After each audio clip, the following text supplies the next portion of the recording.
रात के सन्नाटे में पुराने कुएं के पास एक भयानक खामोशी छाई हुई थी। अचानक गांव वालों ने चीखें सुनी। जब सब दौड़े तो कुएं के किनारे मलिक जावेद की लाश पड़ी थी। उसकी आंखें खुली थीं, जैसे मरते वक्त कुछ ऐसा देख कर गया था जो आम इंसान बर्दाश्त नहीं कर सकता। उसकी जेब में एक पर्ची मिली जिस पर सिर्फ ये अल्फाज लिखे थे, जैसी करनी वैसी भरनी। पूरी बस्ती लरस गई। गांव के बूढ़े मौलवी साहिब ने कपकपाती आवाज में कहा, उसका ये अंजाम कुछ नया नहीं। उसने जो कुछ बोया था आज वही काटा है। मगर सवाल ये था कि आखिर हुआ क्या? कुएं के पास औरत के रोने की आवाज़ कौन देता था और ये पर्ची किसने रखी? अब सबकी नज़रें गांव के एक शख्स पर थीं जिसका नाम रबनवाज था। सालों पहले जब रबनवाज जवान था, उसकी बेटी महरीन गांव की सबसे मासूम लड़की थी। मलिक जावेद, जो उस वक्त का एक ताकतवर नौजवान था, उसने महरीन को धोखे से अपने काम के बहाने बुलाया और उस पर जुल्म किया। रबनवाज ने इंसाफ मांगा, लेकिन जावेद के कारिंदों ने उसे मार मार कर गाँव से निकाल दिया। महरीन दुख के बाइस बीमार रहने लगी। गांव वाले डर के मारे कुछ ना बोलते। जावेद रोज़ाना रबनवाज के घर के सामने से गुजरकर तंजिया हंसी हंसता। वो जानता था कि उसके ताकत के आगे कोई कुछ नहीं कर सकेगा। महरीन की हालत दिन ब दिन खराब होती गई और वो एक रात दुनिया छोड़ गई। रबनवाज पेटी की कवर पर बैठकर बस एक जुमला कहता रहता, अल्लाह की लाठी बेआवाज़ है। जावेद, तेरा वक्त भी आएगा, लेकिन वो वक्त कब आएगा, कैसे आएगा, यही राज बरसों तक दिलों में बन पड़ा रहा। महरीन की मौत के बाद रबनवाज जंगलों में चला गया। लोग कहते थे कि वो पागल हो गया है, कुछ कहते थे कि वो अल्लाह के वली बन गए हैं, कुछ का कहना था कि वो गुमशुदा है। मगर रात को उसकी टूटी हुई आवाज़ गांव के चबूतरे तक पहुंचती, महसूस होती। जावेद को उसकी आवाज़ से खौफ आता था, मगर वो जाहिर नहीं करता था। फिर अचानक गांव में अजीब वाक़ियात होने लगे। जावेद के घर के दरवाजे रात को खुद ब खुद खुल जाते, जानवर चीखने लगते, उसकी खिड़की के पास कोई साया खड़ा दिखाई देता। जावेद ने कई पहरेदार रखे, मगर ये सब बेफायदा था। एक रात जावेद ने खुद देखा कि एक औरत सफ़ेद चादर में लिपटी कुएं के पास खड़ी है। वो दौड़कर नज़दीक पहुंचा, मगर वहां कोई ना था। उसी रात से जावेद की नींदें उड़ गई, उसके हाथ कांपने लगे। उसने घर के बाहर तावीज़ लटकाना शुरू कर दिए, मगर खौफ कम ना हुआ।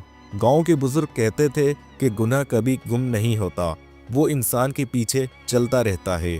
जावेद की माँ भी परेशान थी। बेटा, मैं कई बार कहती थी जुल्म ना करो, मगर तू नहीं माना। रब भी देख रहा है। जावेद गुस्से से चीखा, मैंने कुछ नहीं किया, ये सब वो रबनवाज कर रहा है। जावेद ने रबनवाज को ढूंढने के लिए अपने आदमी भेजे, मगर वो कहीं ना मिला। लोग कहते थे कि वो महरीन की कब्र के पास अक्सर देखा जाता था, मगर कोई करीब जाने की हिम्मत नहीं करता।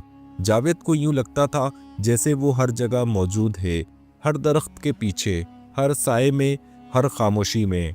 एक रात सख्त आंधी चल रही थी। जावेद शराब लिए बैठा था कि अचानक दरवाज़ा खुला। उसके सामने एक दुबला पतला शख्स खड़ा था, जिसकी दाढ़ी बड़ी और आंखें जलती हुई थीं। ये रबनवाज था। जावेद ने घबरा कर कहा, तू तो जिंदा है। रबनवाज ने सिर्फ एक लम्हे को उसकी तरफ देखा और बोला, अब तेरा हिसाब होने वाला है। जावेद ने तलवार उठाई, मगर उसके हाथ कांप रहे थे। रबनवाज यही कहकर चला गया, कल रात कुएं के पास आना, अगर हिम्मत है तो। जावेद पूरी रात सो ना सका। उसके जहन में बार बार महरीन की चीखें गूंज रही थीं। अगली रात पूरा गांव साकित था। आसमान पर बादल छाए हुए थे। कुएं के पास रबनवाज खड़ा था। जावेद डरता डरता आया। रबनवाज ने कुएं की तरफ इशारा करते हुए कहा, यही सब कुछ हुआ था, याद है? जावेद ने कांपती आवाज में कहा, मैंने कुछ नहीं किया। रबनवाज चीखा, झूठ। आइन उसी लम्हे कुएं के अंदर से किसी औरत के रोने की आवाज आई। जावेद के कदमों में जान न रही। आवाज आहिस्ता आहिस्ता महरीन की आवाज में बदल गई, अब्बा। जावेद जमीन पर गिर पड़ा और कपकपाने लगा। उसने अपने कान बंद किए मगर आवाज रुकने वाली ना थी। ये आवाज सुनकर गांव वाले भी आ गए। सब हैरान थे कि क्या हो रहा है। कुएं के ऊपर सफेद धुंध सी उठ रही थी। ऐसा लगता था जैसे कोई रूह वहां भटक रही है। जावेद चीखता रहा, बचाओ, मैं मर जाऊंगा। रब नवाज ने कहा, यह अल्लाह का कानून है जावेद, तूने मेरी बेटी की जिंदगी बर्बाद की। आज उसकी फरियाद आसमान तक पहुंच चुकी है। जावेद रोते हुए गिड़गिड़ाया, मुझे माफ कर दो, मैंने गलती की, बहुत बड़ी गलती।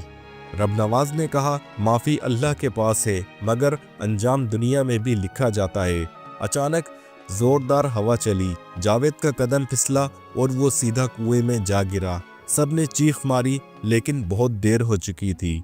कुआं चंद लम्हे तक साकित रहा, फिर अंदर से एक ऐसी चीख निकली कि रात की फिजा फट गई। जब गांव वालों ने रस्सी डालकर उसे निकाला, उसका चेहरा नीला पड़ चुका था। वो मर चुका था मगर उसकी जेब में वही पर्ची मिली, जैसी करनी वैसी भरनी। उसके बाद गांव में अजीब सुकून फैल गया।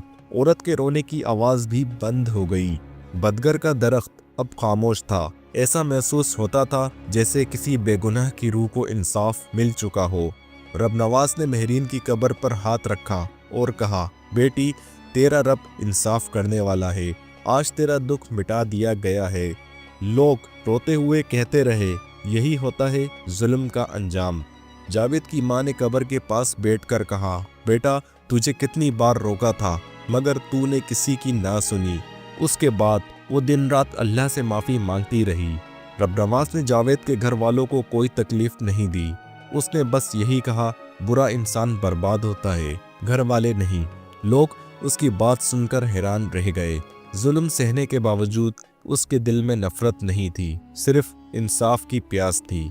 कुछ दिनों बाद रब नवाज ने गांव वालों को इकट्ठा किया और कहा, एक बात याद रखना, इंसान का हर अमल लिखा जाता है। वक्त बदलता है, ताकत बदलती है, मगर इंसाफ कभी नहीं बदलता।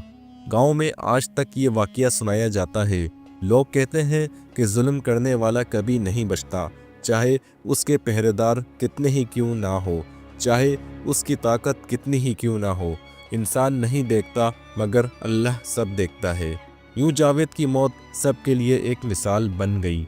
बच्चे भी कहते, अम्मी, गलत काम नहीं करना चाहिए, जैसी करनी वैसी भरनी। और रब नवाज हर रात महरीन की कब्र के पास बैठकर सूरह यासीन पढ़ता, ये जानते हुए कि उसकी बेटी की रूह अब सुकून में है और जुल्म का हिसाब हो चुका है। प्यारे दोस्तों, उम्मीद करता हूँ आपको आज की ये स्टोरी ज़रूर पसंद आई होगी। अगर आपको ये स्टोरी पसंद आई है तो कमेंट्स में अपनी राय का इजहार ज़रूर कीजिएगा और हमारे इस चैनल को सब्सक्राइब और वीडियो को लाइक ज़रूर कीजिएगा।